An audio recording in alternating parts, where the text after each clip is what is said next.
ఇది కేవలం సమాచారంగా మాత్రమే భావించండి. వైద్య నిపుణులను సంప్రదించండి. సర్వైకల్ క్యాన్సర్కి వస్తే మరి దాన్ని గుర్తించడం వల్ల, అంటే ఎర్లీ స్టేజ్లో గుర్తించినట్లయితే తొందరగా మనం రికవర్ అవ్వడానికి ఛాన్స్ ఉంటుంది కాబట్టి. ఈ ఎట్ రిస్క్ గ్రూప్ అంతా కూడా చాలా కేర్ఫుల్గా ఉండాలండి. ఎట్ రిస్క్ గ్రూప్ అంటే పీపుల్ చాలా మంది పిల్లలు ఉన్న వాళ్ళకి, ఎక్కువ మంది పిల్లలు ఉన్న వాళ్ళు ఎక్కువ డ్యామేజ్ అవ్వచ్చు సర్విక్స్.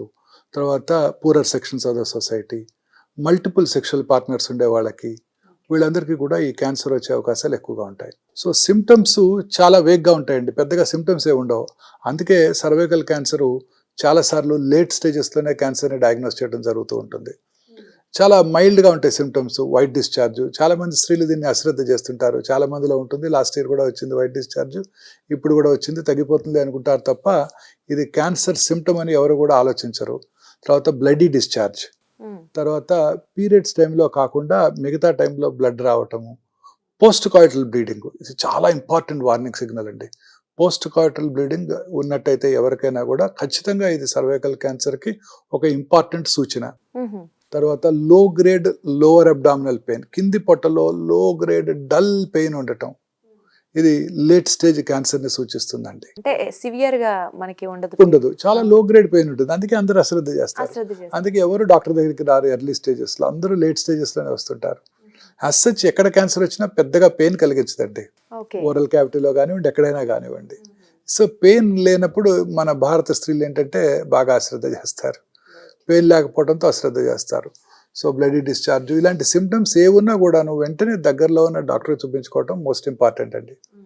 సో తద్వారా ఈ క్యాన్సర్ని ముందుగా చాలా ఈజీగా ఐడెంటిఫై చేయవచ్చండి.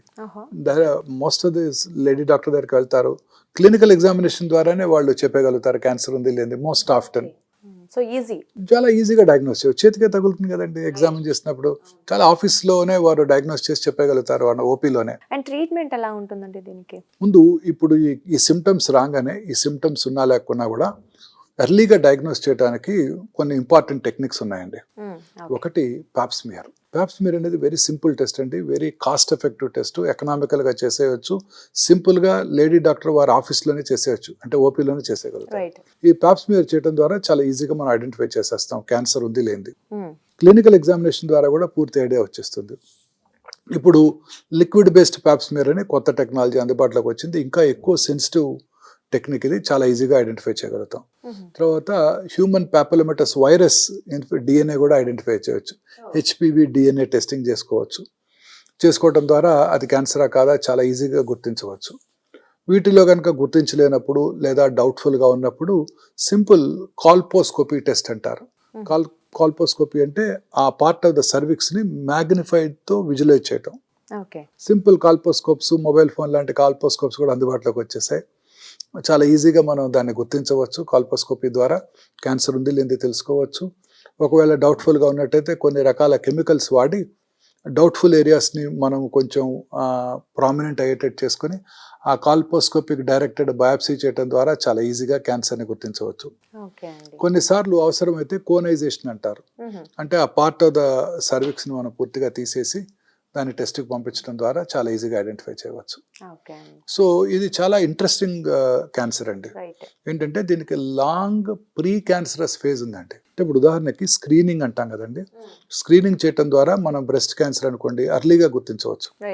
ఇక్కడ అలా కాదండి, గర్భసంచి ముఖద్వార క్యాన్సర్ని ప్రివెంట్ చేయవచ్చు స్క్రీనింగ్ చేసుకోవడం ద్వారా.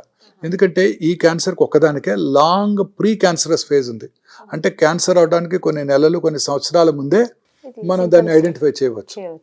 సో ఐడెంటిఫై చేసినట్టయితే క్యాన్సర్ రాకుండా చేసుకోవచ్చు ముందుగానే. సో దీన్నే సెకండరీ ప్రివెన్షన్ అంటారు. సెకండరీ ప్రివెన్షన్ అంటే క్యాన్సర్ రావటాన్ని ప్రివెంట్ చేయటం. క్యాన్సర్ రావటాన్ని ముందు స్టేజ్లోనే దాన్ని కనుక్కొని క్యాన్సర్ రాకుండా చేసుకుంటాం.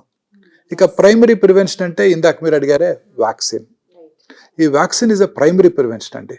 మన పిల్లలందరికీ కూడా 10 ఏళ్ళు రాగానే 10-11 ఏళ్ళకే ఈ వ్యాక్సిన్, అంటే ఈ హ్యూమన్ పాపిలోమేటస్ వైరస్ ఇన్ఫెక్షన్ రాకముందే మనం ఈ వ్యాక్సిన్ కనుక ఇచ్చేసినట్టయితే క్యాన్సర్కి ఎప్పటికీ రాదు.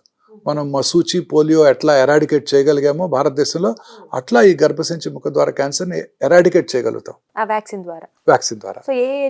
Best age 10 to 12 years madam.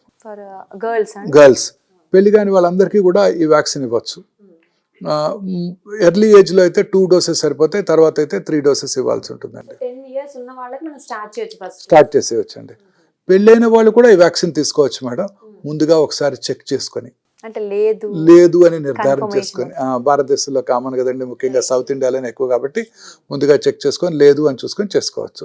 Up to age 45 వరకు తీసుకోవచ్చు అండి. సో లేదు అని కన్ఫర్మేషన్ వచ్చినట్లయితే 45 ఏజ్ వరకు మనం బెస్ట్ ఏజ్ మాత్రం మనం ఇందాక అనుకున్న 10 to 12 10 to years. 12 years. So పెళ్ళైన తర్వాత లేట్ ఏజ్ లో వ్యాక్సిన్ తీసుకునే వాళ్ళు నాకు ఇంకా రాదు అని పాప్స్మియర్ రెగ్యులర్ క్లినికల్ ఎగ్జామినేషన్ చేయించుకోకుండా ఉండకూడదు. రైట్. ఎందుకంటే లేట్ ఏజ్లో తీసుకున్నారు కాబట్టి వచ్చే అవకాశాలు తగ్గిపోతాయి. బట్ అలా అని చెప్పి మీరు టెస్ట్ చేయించుకోకపోవడం మానేయకూడదు. Right, correct.